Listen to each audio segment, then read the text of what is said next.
সূর্য অস্ত যাওয়ার সময় হয়ে এলো। আকাশে বাতাসে গোধূলির ছোঁয়া, বাতাসে ভেসে আসছে রবির সুর। আসছে বসন্ত উৎসব, সেই রঙেই মেতেছে Punashcha the academy of music Tagore. কলকাতার বালিগঞ্জ এবং বেহালা বিভাগ আয়োজনে পরিচালনায় ছিলেন বাংলার জনপ্রিয় রবীন্দ্রসঙ্গীত শিল্পী পুনশ্চের অধ্যক্ষ শ্রী দর্পনারায়ণ চট্টোপাধ্যায়। কবিগুরুর গান, পাঠ এবং নৃত্যের আসর নিয়ে বসন্ত বন্দনা 2024 বিকেল থেকেই শুরু হয়ে গিয়েছিল সাজো সাজো রব। যেন এক টুকরো শান্তিনিকেতন শহর কলকাতার বালিগঞ্জ পার্ক সংলগ্ন কলাভৃতের এই ছাদ বাগানে। সঞ্চালনার দায়িত্বে ছিলেন পুনশ্চর শিক্ষার্থী রবীন্দ্রসঙ্গীত শিল্পী বিংশতি বসু। এদিনের অনুষ্ঠানে বালিগঞ্জ এবং বেহালা বিভাগের সব শিক্ষার্থীদের পাশে থেকে সঙ্গে নিয়ে অভিভাবক হিসাবে থাকলেন পুনশ্চর অধ্যক্ষ দর্পনারায়ণ চট্টোপাধ্যায়। অনুষ্ঠানের শুভ সূচনা করলেন তিনি নিজে স্বয়ং। দর্শক আসনে তখন সবাই মন্ত্রমুগ্ধের মতো শুনছেন তাঁর গান।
বর্তমান সময়ে কবিগুরুকে নিয়ে যে পরীক্ষা নিরীক্ষা হচ্ছে লাগাতার, সেই বিষয়ে স্পষ্টত জবাব দিলেন রবীন্দ্রপ্রেমী পুনশ্চর অধ্যক্ষ দর্পনারায়ণ চট্টোপাধ্যায়।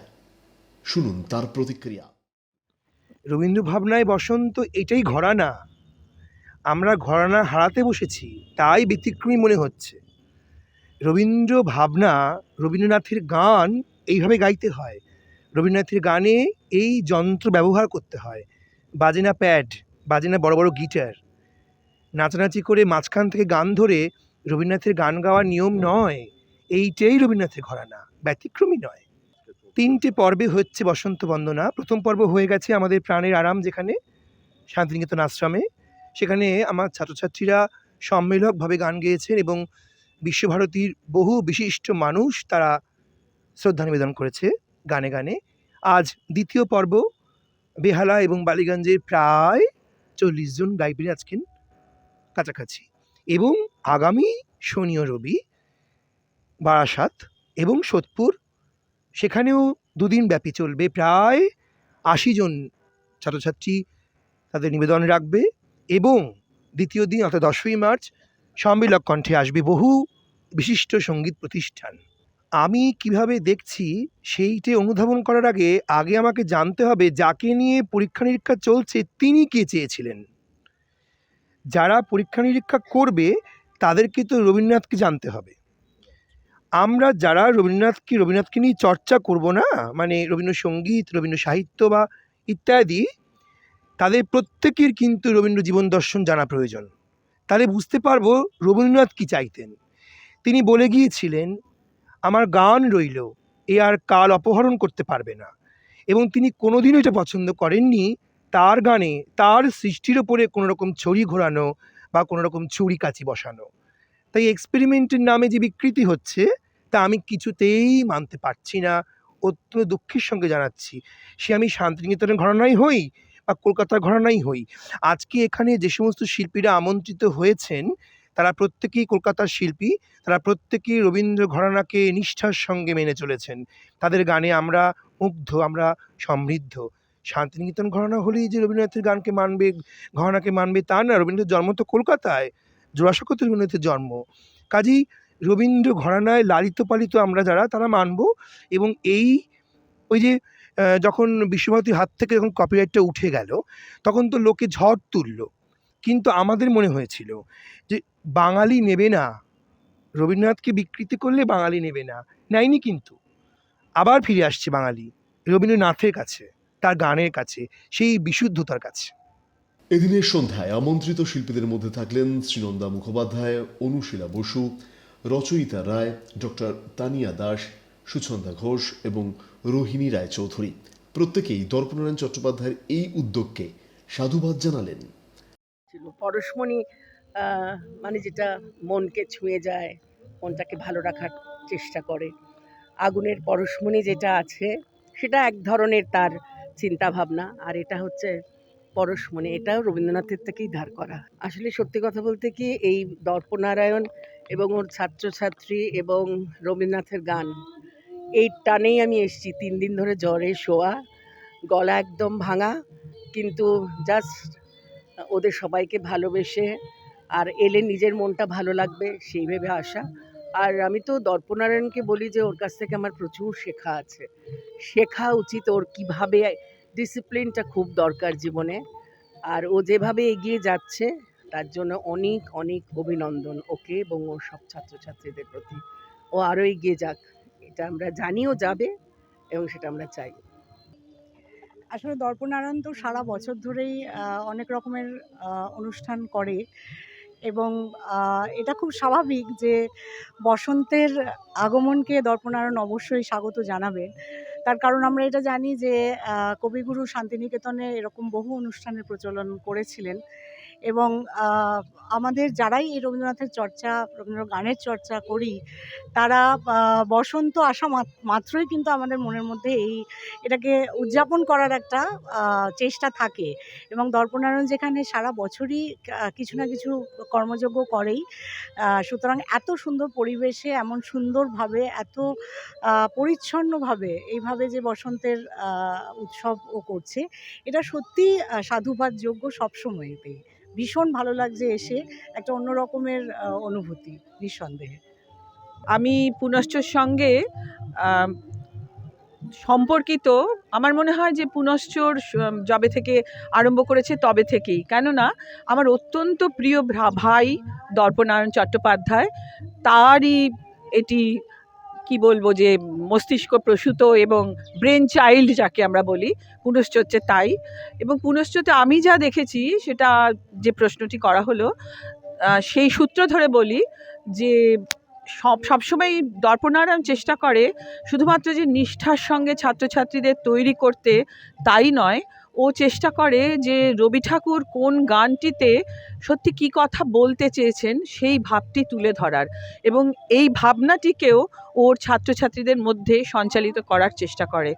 তাছাড়া সারা বছর ধরে যে বিভিন্ন অনুষ্ঠান আমরা উপহার পাই পুনশ্চর কাছ থেকে, দর্পনারায়ণের কাছ থেকে, তার বেশিরভাগই খুব ব্যতিক্রমী চিন্তাভাবনা নিয়ে আমরা সেভাবেই অনুভব করি। যেমন একটি বসন্ত উৎসবও কিন্তু বসন্ত প্রকৃতি একে ছাড়িয়ে অনেক সুদূর পর্যন্ত প্রসারিত হতে পারে যদি একটু চিন্তা ভাবনাকে অন্যভাবে প্রসারিত করা যায়। আমরা পুনশ্চর যে কোনো অনুষ্ঠানের মতো এই বসন্ত উৎসবেও তার একটি ছাপ দেখতে পাচ্ছি, কারণ এখানে যে গানগুলিও হচ্ছে সেগুলো বেশিরভাগই খুবই স্বল্পশ্রুত গান।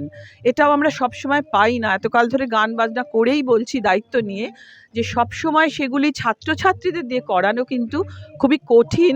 সে কাজটিও সুচারুভাবে করে।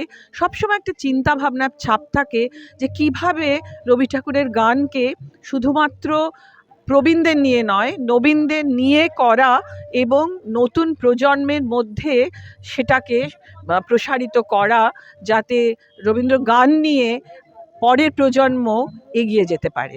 দর্পনারায়ণের পুনশ্চ যে সংগঠন, সেই সংগঠনের সবচেয়ে যেটা আমার নজর কাড়ে সেটা হচ্ছে ওর শৃঙ্খলা। ওর গান বাজনার মধ্যে যে একটা শৃঙ্খলা খুব প্রয়োজন, গানটা যে খুব ক্যাজুয়ালি করা যায় না, তার মধ্যে যে একটা যত্ন দরকার, একটা অনুশীলন দরকার, সেটা কিন্তু বারে বারে দর্পনারায়ণ প্রমাণ করে।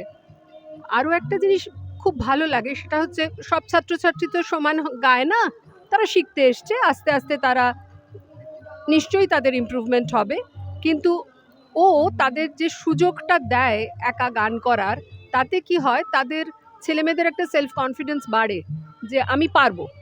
এই যে বিশ্বাসটা নিজের প্রতি তৈরি হয়, এটা খুব প্রয়োজন ছেলেমেয়েদের। আমরাও ছেলেমেয়েদের শেখাই, তো আমরা বুঝতে পারি ভালো হয়তো গাইছে, মাঝারি গাইছে, কিন্তু স্টেজে উঠে ভীষণ ঘাবড়ে যায়, গান গাইতে গেলে ভীষণ একটা অসুবিধায় পড়ে, হয়তো তার চেয়ে সে অনেক ভালো গায়, কিন্তু এই যে বারবার বারবার সে স্টেজ ফ্রাইটটা চলে যাওয়া, 100 জনের মাঝখানে আমি নিজেকে প্রতিষ্ঠিত করছি, এটা কিন্তু জীবনেও কাজে লাগে যে আমি পারবো।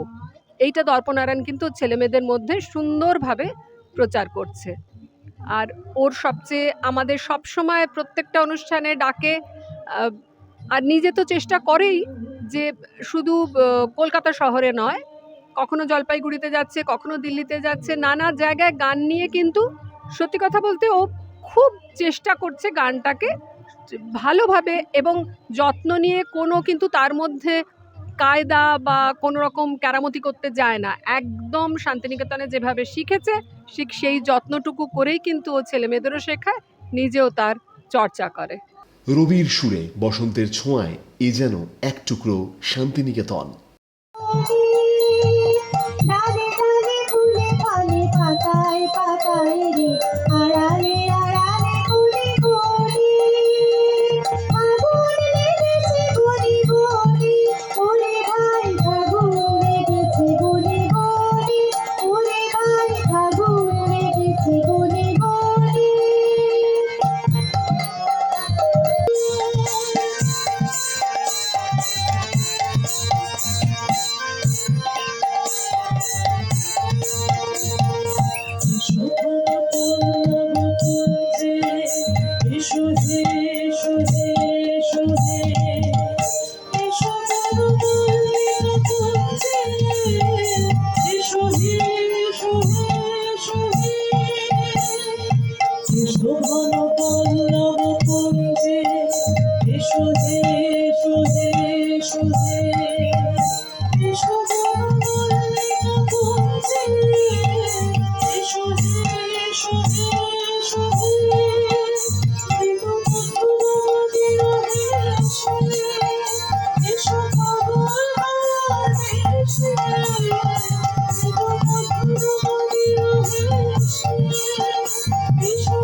আছে অন্তরে পুষ্প বনে পুষ্প নাই, আছে অন্তরে পরাণে বসন্ত এলো কারো অন্তরে,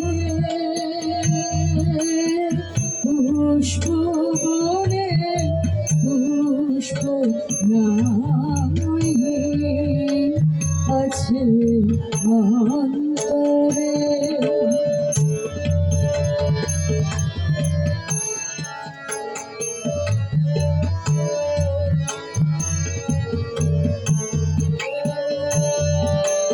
মন ঝরিল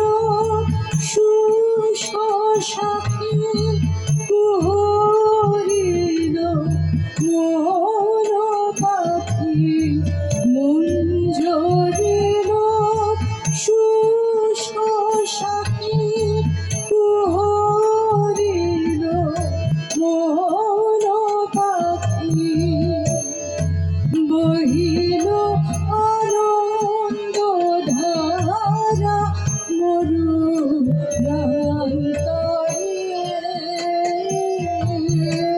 পুষ্প বনে পুষ্প নাই আছে অন্তরে যে মানে না মানা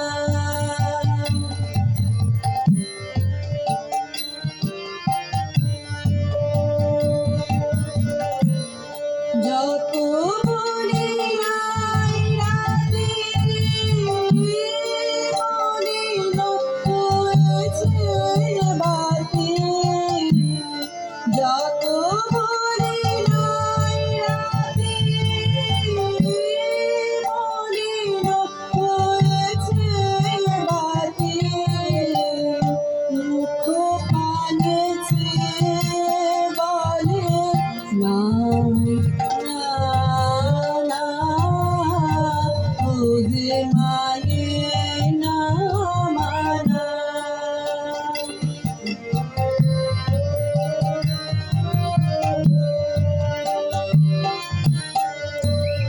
বিধুর বিকালো হয়ে পাবনে ফাগুন করিছে ফুলের বনে বিধুর বিকালো হয়ে পাবনে ফাগুন করিছে ফুলের বনে আমি যত বলি তবে যেতে হবে আমি যত বলি তবে যেতে হবে দুয়ারে দাঁড়াইলে বলে না না না ও যে মানে না মানা ও যে মানে না মানা পাখি ফিরাইলে বলে না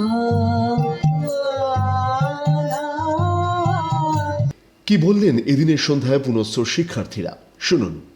কারণ এরকম একটা সংস্থাতে যে আমরা পুনশ্চতে যে অনুষ্ঠানে অংশগ্রহণ করি, প্রত্যেক বছরই এরকমভাবে আমাদের বসন্ত উৎসব অনুষ্ঠান হয় এবং এটা সত্যিই ব্যতিক্রমী এবং আমরা চাই এবং এই বসন্তে বন্দনাটা, এটা বসন্ত উৎসব না, এটা বসন্ত বন্দনা। হ্যাঁ, তো সেই বসন্ত বন্দনাকে আমরা চারিদিকে ছড়িয়ে দিতে চাই সবার মাধ্যমে, সবাই গানের মাধ্যমে শুদ্ধভাবে রবীন্দ্রসঙ্গীত গাওয়ার মাধ্যমেই আমরা এটাকে বসন্ত উৎসবটাকে আমরা পালন করি এবং প্রত্যেক বছর আমাদের অধ্যক্ষ শ্রী দর্পনারায়ণ চট্টোপাধ্যায় নিষ্ঠার সঙ্গে আমাদের সবাইকে, প্রত্যেকটি ছাত্রছাত্রীকে দিয়ে সুন্দরভাবে আমাদের বসন্তের গান আমরা গাই এবং প্রত্যেকটা মানে কি বলবো, মানে প্রত্যেকটা জায়গায় আমাদের যে সমস্ত সংস্থাগুলো আছে, যেগুলো আমাদের প্রত্যেকটা জায়গাতেই আমরা এই অনুষ্ঠানটাকে পালন করি। আর আমাদের স্যার শ্রী দর্পনারায়ণ চট্টোপাধ্যায় মানে পুরো সারা বছরব্যাপী রবীন্দ্রনাথকে নিয়ে যা কাজ করে থাকেন, এই সময়ে দাঁড়িয়ে সেটা মানে অনেকেই ভাবতেই পারেন না। এত মানে উনি এই ব্যাপারে এতটা উদ্যোগী, এতটা পরিশ্রমী এবং মানে আমাদের নিয়েও উনি যেভাবে চলেন প্রত্যেকটা অনুষ্ঠানে, সেটা মানে অভূতপূর্ব ব্যাপার একটা। এবং আমাদের ধরুন বসন্ত যাপন বা ওদিকে কবি প্রণাম বলুন বা কবি স্মরণ, প্রত্যেকটা অনুষ্ঠানই আমরা খুব ভালোভাবে মানে পালন করে থাকি সারা বছর ব্যাপী। এবং আমাদের স্যার এটাকে মানে খুব আগ্রহের সাথে, খুব কি বলবো, মানে খুব স্বতঃস্ফূর্তভাবেই স্যার এগুলো খুব মানে আনন্দ করেই পালন করেন প্রত্যেকটা সময়। এবং আমরাও এটা নিয়ে মেতে থাকি একদম সারা বছর। ও যার ইয়েতে আজকে আমরা করছি, ও একদম আমার পুত্রসম, একেবারেই পুত্রসম। ওর সাথে আমার মানে ওকে আমি বকি, ও আমাকে বকে, সেইভাবে আমরা চলি ওর সাথে। কিন্তু ও যেভাবে আমাদের প্রত্যেককে নিয়ে, সে ষাটোর্ধ্ব হোক আর ওর বয়সী হোক, সবাইকে নিয়ে যেভাবে ও উৎসাহে সব সময় আমাদের ব্যস্ত করে রাখে, যাতে আমাদের মনটা খুব ভালো থাকে, আমরা যাতে অন্য কোনোভাবে অন্য কোনো দিক দিয়ে মন আমাদের খারাপ না হয়। ও সব সময় এই আমাদের রবীন্দ্রসঙ্গীত বলুন, কবিতা বলুন, যেভাবে হোক ও আমাদের ব্যস্ত করে রাখে। এবং ওর সাথে আমরাও বেশ মানে উৎসাহে দৌড়তে থাকি, বেশ ভালোও লাগে। এবং ও প্রত্যেকটা জিনিস খুব সুন্দরভাবে অর্গানাইজ করে এবং চেষ্টা করে প্রত্যেককে সমানভাবে যাতে আমরা সুযোগ পাই, একটুখানি হলেও কোনো একটা জায়গায় গান গাইতে পারি, একটুখানি হলেও কোনো একটা জায়গায় সবাই মিলে গিয়ে একটা সুন্দরভাবে আনন্দ করতে পারি, সেটা ও সব সময় আমাদের জন্য চেষ্টা করে। তবে বসন্ত উৎসবটা একটু বেশি, কেননা এই আমরা সেদিন শান্তিনিকেতনে এক প্রস্ত করে এলাম বসন্ত উৎসব, আবার এখন আজকে করছি, আবার 9-10 তারিখে আবার বারাসাতে দুদিন ব্যাপী বসন্ত উৎসব রয়েছে। এইভাবে আমরা বেশ মেতে উঠেছি। আবার বলছে 12 তারিখ চলো সবাই মিলে আমরা শান্তিনিকেতনে যাব, আবার আরেকটা প্রোগ্রাম। মানে তখন মনে হয় যে বেশ বয়সটা অনেকটা কমে গেছে, ওর সঙ্গে বেশ সুন্দর দৌড়ে এইসব করে ভালো লাগছে, বেশ সময়টা খুব ভালো কাটছে। সবাইকে আমাদের আজকে পুনশ্চর তরফ থেকে সবাইকে জানাই সাদর আমন্ত্রণ। আজকে এই সুন্দর ব্যাপারটাকে খুব ভালোভাবে আয়োজন যিনি করেছেন, তিনি হচ্ছেন আমাদের পুনশ্চর প্রিন্সিপাল দর্পনারায়ণ চট্টোপাধ্যায়। এত গুণী মানুষের সমাবেশ, এত সুন্দর সুন্দর গান শুনতে পাওয়া, তাই এত ভালো গানের সাথে আপনা বাজনা বেরিয়ে আসে, পরিবেশটা এত সুন্দর। আর আমার ডান দিকে এসরাজও বাজছে, সত্যি মানে সত্যিকারে মনে হচ্ছে যে এটা মানে বসন্তের পাক সন্ধ্যায় একটা বসে আছি আর কি। আজকে যেটা আমাদের বালিগঞ্জে বসন্ত বন্দনার আয়োজন করা হয়েছে, এটা মূলত পুনশ্চ কলকাতা আমাদের দুটো ব্রাঞ্চ।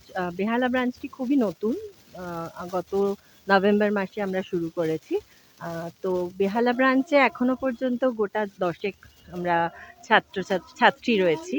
এছাড়া বালিগঞ্জে যে কজন রয়েছে, এই সব মিলিয়ে 30 জন এইরকম ছাত্রীরা আমরা আজকে বসন্ত বরণ করছি। এখন আমাদের অনুষ্ঠান চলছে এবং এটার সমগ্র ভাবনা আর মানে পুরো জিনিসটাকে দাঁড় করাচ্ছেন আমাদের শ্রদ্ধেয় গুরুজি শ্রী দর্পনারায়ণ চট্টোপাধ্যায়।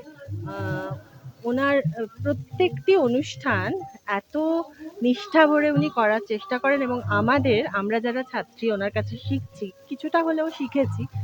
আমাদের মূল মন্ত্র হচ্ছে যে রবীন্দ্রনাথের গান রবীন্দ্রনাথের ধারায় গাইতে, রবীন্দ্রনাথের যে কিছু মানে গায়কী রয়েছে, কিছু রবীন্দ্রনাথের গান সবাই, হ্যাঁ আজকাল হয়তো রবীন্দ্রনাথের গান অনেকেই গাইছেন, আমি সেই নিয়ে কিছু বলবো না, কিন্তু রবীন্দ্রনাথের গান গাওয়ার জন্য শিক্ষার খুব দরকার। এইটা আমি নিজে একজন সঙ্গীত শিক্ষার্থী হয়ে বুঝেছি যে গান শুনে রবীন্দ্রনাথের গান গাওয়া যায় না, এটা একদম ভীষণ রকমভাবে গুরুমুখী একটা শিক্ষা এবং এটা শিখে তবেই সেটাকে যথার্থ মূল্যায়ন করা হয় বলা যেতে পারে। তো সেই জিনিসটা আমাদের গুরুজি আমাদের শিখিয়ে চলেছেন এবং তাকেই পাথেয় করে আমরা চলেছি। আজকে একটি খুব সুন্দর অনুষ্ঠান আমরা করছি এখন। তো রবি ঠাকুরের ভাবনায় বসন্ত উৎসবকে যদি আমি তুলে ধরতে চাই, তাহলে এখন অনেক কিছু বলতে হয়, কিন্তু এই স্বল্প পরিসরে তো এত কথা বলা সম্ভব নয়। শুধু ছুঁয়ে যাই মাত্র যে আমরা প্রত্যেকে জানি যে রবীন্দ্রনাথ কিন্তু এই বসন্ত উৎসবকে যখন প্রথম শুরু করেছিলেন শান্তিনিকেতনে, তার ছোট ছেলে বা কনিষ্ঠ পুত্র সোমেন্দ্রনাথ ঠাকুর একটি ঘরোয়া অনুষ্ঠানের মধ্যে দিয়ে 1313 বঙ্গাব্দে প্রথম শুরু করেন এই বসন্ত উৎসবের সূচনা হয়। আজকে আমাদের যে অনুষ্ঠান চলছে পুনশ্চতে তা হলো বসন্ত বন্দনা, কারণ যতক্ষণ না শান্তিনিকেতনে বসন্ত উৎসব বা দোল উৎসব উদযাপিত হচ্ছে, যতক্ষণ না রাঙিয়ে দিচ্ছে আবিরের রং শান্তিনিকেতনকে, ততক্ষণ পর্যন্ত আমরা কেউই বলতে পারি না যে আমরা বসন্ত উৎসব পালন করলাম। তো এই যে বসন্ত বন্দনা আমাদের আজকের পুনশ্চর এই পরিবেশে, এই ছাদ বাগানে, কলাভৃতের ছাদ বাগানে, শুধু তো আজকে নয়, আজকে আমাদের দ্বিতীয় পর্ব চলছে। আমাদের শুরুটা হয়েছিল শান্তিনিকেতনের হাত ধরেই। আমরা এই কয়েকদিন আগেই শান্তিনিকেতনের উৎসর্গ প্রেক্ষাগৃহে গত 25শে ফেব্রুয়ারি আমরা একটা খুব সুন্দর মনোজ্ঞ সাংস্কৃতিক অনুষ্ঠান শান্তিনিকেতনকে উপহার দিয়ে এসেছি।